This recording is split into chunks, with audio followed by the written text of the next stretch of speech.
আলাইকুম সুপ্রিয় দর্শক মণ্ডলী, আসসালামু আলাইকুম। আমি আছি আপনাদের সাথে।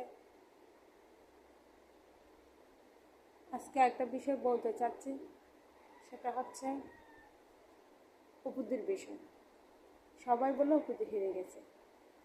অনেকগুলো ভিডিও দেখলাম, অনেক নায়ক নায়িকার কথা শুনলাম, বলে অপুদি হেরে গেছে। সবাই না, আবার কিছু কিছু তথাকথিত কিছু কিছু যারা মূল ফ্রেমের নায়ক নায়িকা, এরা কখনো অপুদি হেরে গেছে, অপুদিকে নিয়ে নেগেটিভ কিছু বাজে কিছু ওরা বলে না।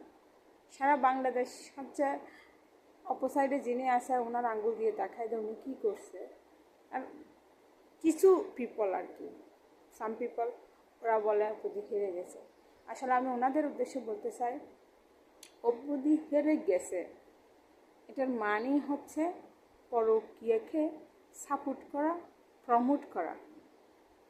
তো একজন মেয়ে হয়ে তো পরকীয়াকে প্রমোটও করতে পারেন না, সাপোর্টও করতে পারেন না। সে তো এটা স্বাভাবিক বিয়ে না, এটা তো পরকীয়া করে বিয়ে করছে। এটা তো অপুদের হেরে যাওয়ার কিছু নেই, কারণ ষড়যন্ত্র যে কেউ করতে পারে। যাদের অন্যের স্বামী কেড়ে নেওয়ার চিন্তা ভাবনা আছে, তারা যে কোনোভাবে কাটতে পারে। সেজন্য এখানে অপুদের তো দোষ দেওয়ার কোনো অপশন নেই, আর অপুদের হেরে যাওয়ারও কিছুই নেই। অপুদি হেরে গেছে এই কথাটা হচ্ছে যে অপুদির সাথে যায় না। যারা বলে অপুদি হেরে গেছে তারা পরকীয়াকে সাপোর্ট করে, প্রমোট করে, এটা তাদের মানসিকতার একটা বহিঃপ্রকাশ। কারণ দিন শেষে সবাই মেয়ে মানুষ, সবারই ঘরে হাজব্যান্ড থাকে।